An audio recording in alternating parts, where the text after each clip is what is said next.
Well, welcome back, and what I'd like to do now is take some time and talk to you about the sounds of some of these consonants and some of the columns that you'll be working with in pronunciation. I have found through many of the training workshops that I've done with our tutors that sometimes there's some confusion in how we sound each of these letters. And so I thought this would be a good time for us to look at both vowel sounds and consonant sounds, some that are called voiced and some that are unvoiced.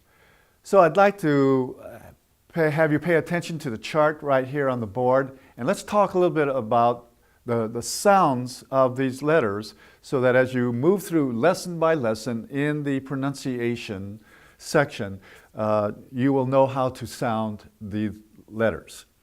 Okay, let's first of all look at what voiced sounds are. All vowels are voiced.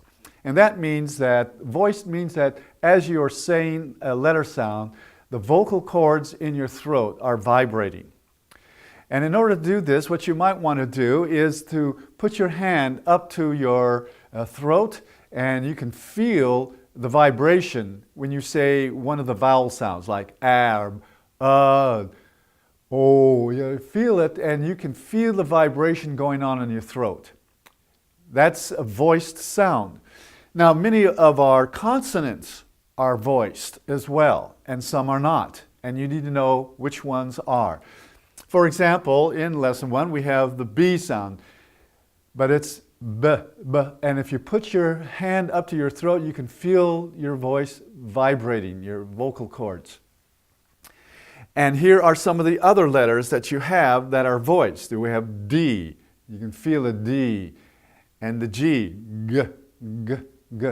All right? And V, V. And we'll talk about each of these, but all of them are voiced. And that means your vocal cords, again, are vibrating. Now you look at some of the other letters. You have L, M, N. And M and N are nasal.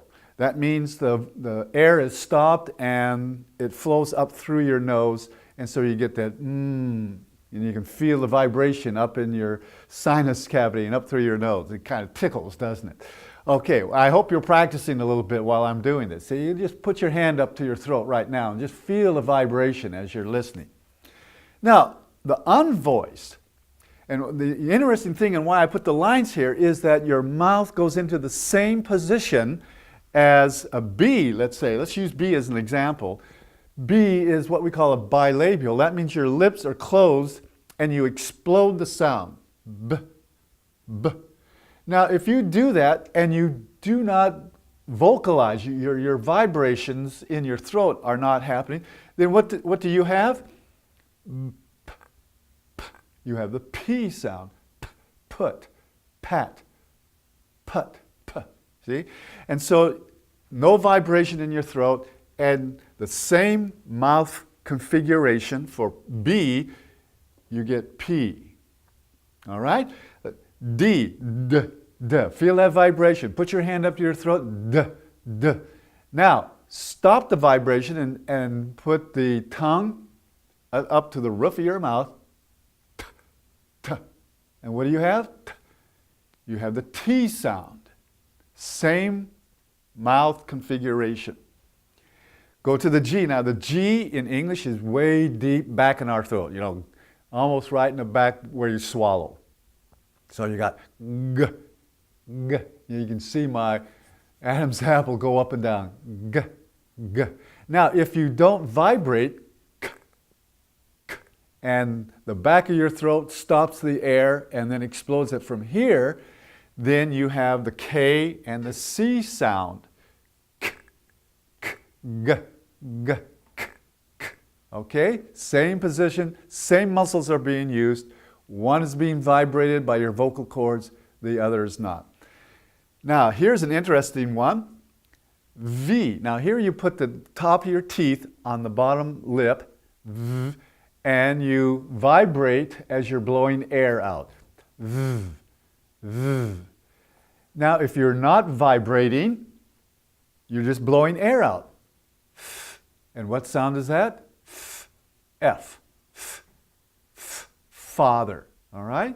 So you see how all of these sort of match. You don't have to change your mouth configuration to get the sounds. These are the same. All of these are the same mouth configurations. Z, the Z sound. Z is like the S. So you put your teeth together and you just sort of blow air, and for Z you vibrate your vocal cords. Z, Z. And if you don't vibrate the vocal cords, what you have is S. S, S. You see how easy this is? So you can help your students get each of these sounds, because they may not have them in their own language, just by helping them put their mouth in the right configuration. Now, ZH is zh, zh, when you're vocalizing. But if you're not vocalizing, what do you get? Zh, sh, the SH sound, like ship, shoe, shun. Okay? Sh. J, j, jet, j, j. But then when you don't vocalize, you get ch, ch. You're doing the same mouth movement, same muscles being used. Ch, j, sh, ch. Okay? So that's the CH sound. Now here is probably the one that is the most challenging for new English speakers, and may be challenging for you if English is not your first language, but you know enough English to be able to speak and be a teacher. And that is that TH is both voiced and unvoiced, and we have words that are voiced. TH, th. Now, you don't stick your tongue out, but you stick your tongue between your teeth and blow air out. And vibrate your vocal cords. And so you have words such as this, that, these, those. All right? You can practice that. You're probably practicing it right now and having a lot of fun, I bet. Boy, a lot of sound going on out there. Now, okay, pay attention. Now, this TH is unvoiced. So it's,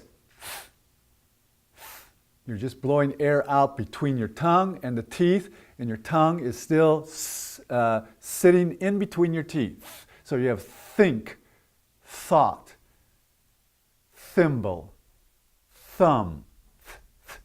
No vocalization, no vocal cords vibrating. All right? Now, the other voice sounds that you'll do not have an equivalent for unvoiced would be the letter L. L is where you stick your tongue right up behind your front teeth. L, L. All right? M, as I mentioned before, your lips are together and you're vocalizing the sound and blowing the air up through your nose, your nasal cavity. And you're sticking your tongue right behind your teeth, and you're doing the same thing with M. You're going, the tongue is stopping the air, not your lips. Your tongue is stopping the air, and it's blowing it up through the back of your throat into your nose. Nice, new, all right? R is a lot different in English than it is in many, many languages. And the R is deep in our throat like G. So we have R. Now the tongue sort of curls up toward the top of the roof of your mouth.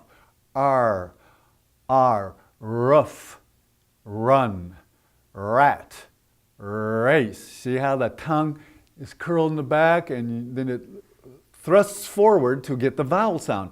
Race. You see how that? So you practice that a little bit right now, okay? Race, r, r. All right?